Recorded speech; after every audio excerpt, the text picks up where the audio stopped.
Students, 12th இருக்கட்டும், ஜேஇஆ இருக்கட்டும், நீட்டா இருக்கட்டும், அதுல பாத்தீங்கன்னா பேட்டரியில இருக்கிற இன்டர்னல் ரெசிஸ்டன்ஸை பத்தி ஒரு கொஸ்டின் கேட்பாங்க. அந்த கொஸ்டின் எப்படி இருக்குன்னு பாத்தீங்கன்னா, the internal resistance of a 2.1 voltage cell which gives a current of 0.2 ampere through a resistance of 10 ohms அப்படின்னு ஒரு கொஸ்டின் கேட்டிருப்பாங்க. நம்ம எல்லாத்துக்குமே தெரியும், இன்டர்னல் ரெசிஸ்டன்ஸ்னா பேட்டரியில இருந்து ஒரு கரண்ட் வெளியே வரும்போது அது ஒரு ரெசிஸ்டன்ஸ் உள்ள, அதுக்குள்ளாரே ஒரு ரெசிஸ்டன்ஸ் இருக்கும்.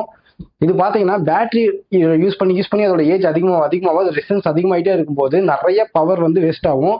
ஸோ அதை கால்குலேட் பண்றதா இந்த கொஸ்டின்.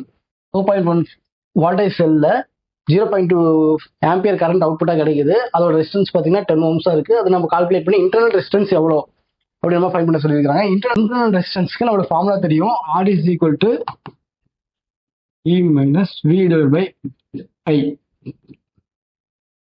ஸோ விங்கிறது நம்மளுக்கு எப்பயும் போல தெரியும். இந்த இடத்துல நம்ம ஹோம்ஸ்ல சப்ஸ்டியூட் பண்ணிக்கலாம். I R divided by I.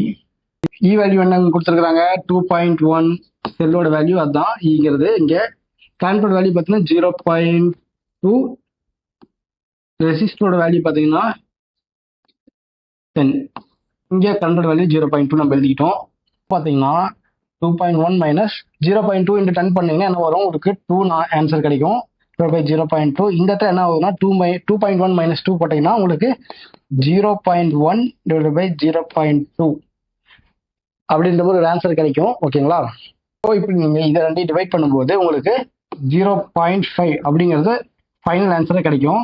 So உங்களுக்கு இன்டர்னல் ரெசிஸ்டன்ஸ், அதாவது அந்த பேட்டரிக்குள்ளார அந்த எலக்ட்ரிக் செல்லுக்குள்ள இருக்கிற ரெசிஸ்டன்ஸ் என்னன்னு பார்த்தீங்கன்னா 0.5 ohms. இப்போ நம்ம ஒரு அவுட்புட்டா ஒரு வேல்யூ கண்டுபிடிச்சிருக்கோம். இது ஆப்ஷன் இருக்குதான்னு செக் பண்ணலாம். ஓகே இருக்கு, பி ஆப்ஷன்ல 0.5 இருக்கு. அப்போ இந்த கொஸ்டினுக்கான ஆன்சர் பார்த்தீங்கன்னா 0.5. இந்த ஃபார்முலா வச்சு இந்த மாதிரி பேட்டரியோட எலக்ட்ரிக் செல்லோட இன்டர்னல் ரெசிஸ்டன்ஸ் நம்மளால ஈஸியாக கண்டுபிடிக்க முடியும். ஸோ கொஸ்டின் எப்படி டெஸ்ட் பண்ணி கேட்டாலுமே நம்ம அதுக்கு ஏதாவது சப்ஸ்டியூட் பண்ணி ஆன்சர் எடுத்துடலாம். நம்ம பார்த்தீங்கன்னா 12th பப்ளிக் எக்ஸாமினேஷன்ஸ்ல கேட்குற இம்பார்ட்டன்ட் கொஸ்டின்ஸ், ஜேஇல கேட்குற இம்பார்ட்டன்ட் கொஸ்டின்ஸ், அது மட்டும் இல்லாமல் நீட்ல கேட்குற இம்பார்ட்டன்ட் கொஸ்டின்ஸை பற்றி நம்ம சேனலில் ரெகுலராக வீடியோ அப்டேட் பண்ணிட்டு வரோம். கண்டிப்பாக நம்ம சேனலை செக் பண்ணி பாருங்க. அது மட்டும் இல்லாமல் பார்த்தீங்கன்னா நம்ம ஸ்டூடெண்ட்ஸுக்கு ஃப்ரீயாக எஜுகேஷனல் கைடன்ஸ் கொடுத்துட்டு இருக்கோம். அதாவது 12th முடிச்சதுக்கப்புறம் எந்த டிபார்ட்மெண்ட் நல்லா பீக்ல போகும், நம்ம ஃபியூச்சர்ல எந்த டிபார்ட்மெண்ட் சூஸ் பண்ணா நம்ம ஃபியூச்சர் நல்லா இருக்கும், எந்த காலேஜில் படிச்சாலும் பிளேஸ்மெண்ட் நல்லா இருக்கும், அந்த மாதிரியான கைடன்ஸும் நம்ம ஃப்ரீயாகவே எஜுகேஷனல் கைடன்ஸாக கொடுத்துக்கிட்டு இருக்கோம் ஸ்டூடெண்ட்ஸ்க்கு. ஸோ உங்களுக்கு எஜுகேஷனல் சம்பந்தமான டவுட் இருந்தாலும் சரி, எஜுகேஷனல் கைடன்ஸ் ஓரியன்டட் டவுட் இருந்தாலும் சரி, கண்டிப்பாக ஸ்க்ரீனில் நம்பரை கான்டாக்ட் பண்ணுங்க. நம்ம சேனல் சப்ஸ்கிரைப் பண்ணுங்க. தேங்க்யூ.